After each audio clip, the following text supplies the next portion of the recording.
Hello friends, आपका स्वागत है इस वीडियो में। आज हम शुरुआत करें अपना वर्डप्रेस ट्यूटोरियल और ये वीडियो इस सीरीज़ का पहला वीडियो है। तो आइए हम शुरुआत करते हैं।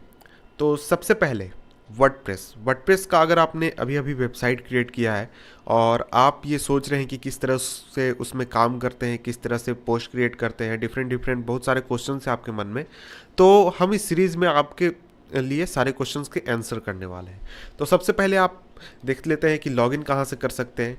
हो सकता है आपको पता हो, शायद पता ही होगा क्योंकि इतना कोई भारी काम ये नहीं है। तो इसके लिए सिंपली आप, अगर आपका पेज ऐसा दिख रहा है पहली बार, तो आप यहाँ पे साइट एडमिन पर क्लिक करके जा सकते हैं। नहीं तो फिर आपका यहाँ पर लिंक जो है उसमें /WP एडमिन अगर आप क्लिक करेंगे तो आपका एडमिन पैनल खुल जाएगा। तो मैंने पहले से लॉगिन करके रखा हुआ है, इसलिए मैं डायरेक्ट आगे बढ़ता हूँ। और लेकिन जब आप वहाँ लॉगिन करेंगे तो आपसे आपका यूज़र नेम और पासवर्ड पूछा जाएगा, तो उसको एंटर करके आप लॉगिन कर सकते हैं। तो इस वीडियो में सबसे पहले आइए हम देख लेते हैं कि डैशबोर्ड, जो कि हमारा सामने अभी पेज खुला हुआ है, आखिर इसमें है क्या और क्या क्या इसमें चीज़ें हैं। तो सबसे पहला यहाँ आप देख सकते हैं साइड में नेविगेशन बार दिया हुआ है, जहाँ पर आसानी से जितने भी फीचर्स हैं, जितने भी टूल्स हैं या फिर प्लगइन्स हैं, थीम्स हैं, उन सभी तक पहुँचने का आपका ज़रिया होगा ये जो आपका नेविगेशन बार है। और मोस्टली हम देखें तो हमारा जो डैशबोर्ड है उसे 3 पार्ट्स में डिवाइड किया गया है। पहला ये नेविगेशन बार, दूसरा ये जो हमारा वर्क स्पेस है, वर्क एरिया जहाँ पर हम कोई भी काम करेंगे। जैसे अभी हमारा डैशबोर्ड पेज खुला हुआ है, उसी तरह से हम पोस्ट का पेज खोलेंगे, उसी तरह से थीम का पेज खोलेंगे, उसी तरह से हम कोई और पेज खोलेंगे। तो ये हमारा जो एरिया है इतना दूर में, वो हमारा वर्क स्पेस है। और इसके ऊपर ये हमारा मेनू बार, ऊपर देख सकते हैं मेनू बार है। तो सबसे पहले नेविगेशन बार को देख लेते हैं। तो यहाँ डैशबोर्ड हमने खोल के रखा हुआ है। इसी तरह से हम यहाँ पर अपडेट्स खोल सकते हैं, क्योंकि देख सकते हैं यहाँ पर मुझे 3 अपडेट्स बता रहा है कि मुझे 3 अपडेट्स करने हैं। इसके अलावा बहुत सारे ऑप्शंस हैं, आप जहाँ जाना चाहते हैं वहाँ आप जा सकते हैं। इस नेविगेशन बार के ज़रिए जो काम करना चाहते हैं कर सकते हैं। उसके बाद जब आप पहली बार लॉगिन करेंगे या पहली बार आप अपना वेबसाइट खोलेंगे, ये जो बैकएंड है उसका, इसे बैकएंड भी कहते हैं या फिर एडमिन पैनल भी कहते हैं या फिर वर्क स्पेस भी कहते हैं। तो ये आपको वेलकम टू वर्डप्रेस का साइन मिलेगा। तो इसमें आपको बहुत सारी चीज़ें, नेक्स्ट स्टेप, क्या क्या चीज़ें आपको करनी चाहिए, क्या नहीं करनी चाहिए, ये सब चीज़ें, इस तरह की चीज़ें आपको बताई जाएंगी। लेकिन आप चाहें तो इसे डिसमिस कर सकते हैं। डिसमिस करके और आगे बढ़ते हैं। तो यहाँ पर बहुत सारे ऑप्शंस दिए हुए हैं। वर्डप्रेस न्यूज़, जो लेटेस्ट न्यूज़ वर्डप्रेस से आती है वो यहाँ पर दिखाया गया है। यहाँ पर क्विक ड्राफ्ट है और क्या आपने कितने पोस्ट बनाए हुए हैं, कितने पेजेस बनाए हुए हैं, आपकी क्या एक्टिविटी है, साइट की स्टैट क्या है। तो इस तरह की चीज़ें यहाँ पर बताई जाती है। और इसके बाद ऊपर में 2 ऑप्शन है आपको डैशबोर्ड में। स्क्रीन ऑप्शन, आप क्या क्या देखना चाहते हैं अपने डैशबोर्ड में। तो अभी मैं डैशबोर्ड पर हूँ, तो ये डैशबोर्ड के लिए बता रहा है। लेकिन अगर मैं किसी और पेज में मूव करूँगा, जैसे मैं अगर पेजेस ऑप्शन में मूव कर जाता हूँ, तो वहाँ पर ये जो मीनू है ये बिल्कुल ही चेंज हो जाएगा। वो पेजेस के जो पेज है उसके अनुसार बताएगा कि अब यहाँ पर अब मैं स्क्रीन ऑप्शन करता हूँ, तो यहाँ देखिए यहाँ जो ऑप्शन है ये पूरी तरह से चेंज हो चुका है। इसी तरह से एक और ऑप्शन है हेल्प। हेल्प भी आपका हर पेज के अनुसार अलग अलग खुलेगा। फॉर एग्जांपल अभी मैं पेजेस टैब पर हूँ, तो यहाँ पर पेजेस टैब के अनुसार हेल्प बता रहा है कि क्या आप हेल्प लेना चाहते हैं।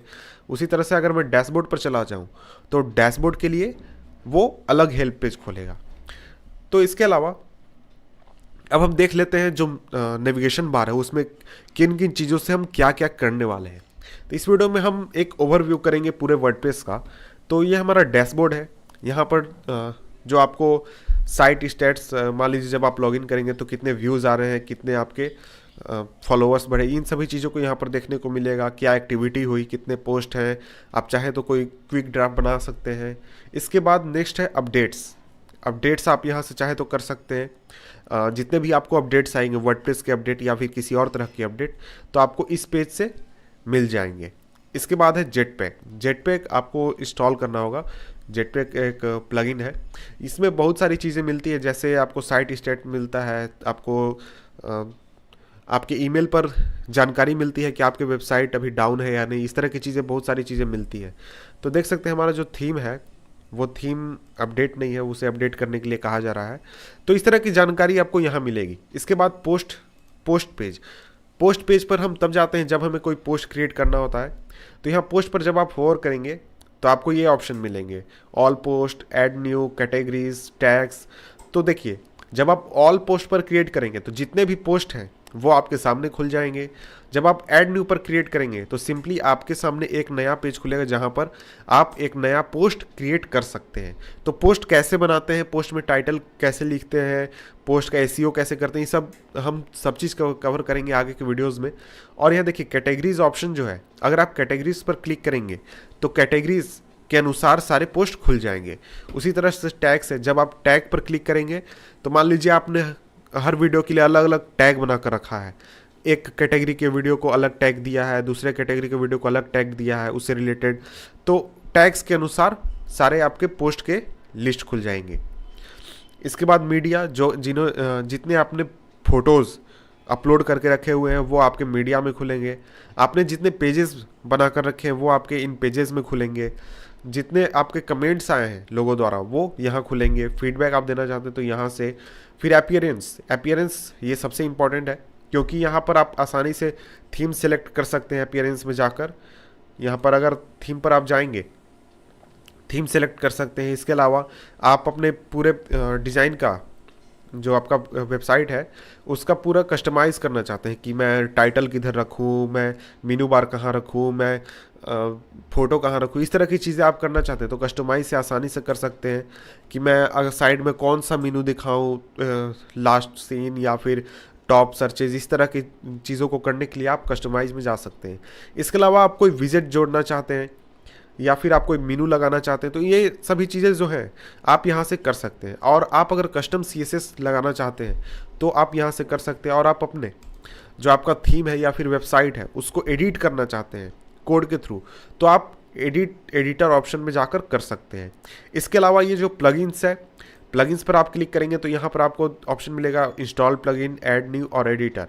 आप चाहें तो सारे इंस्टॉल प्लगइन्स को देख सकते हैं, आप नया प्लगइन ऐड कर सकते हैं या फिर आप प्लगइन्स को भी एडिट कर सकते हैं। क्योंकि जो वर्डप्रेस है वो एक ओपन सोर्स सॉफ्टवेयर है, वो उसमें आपको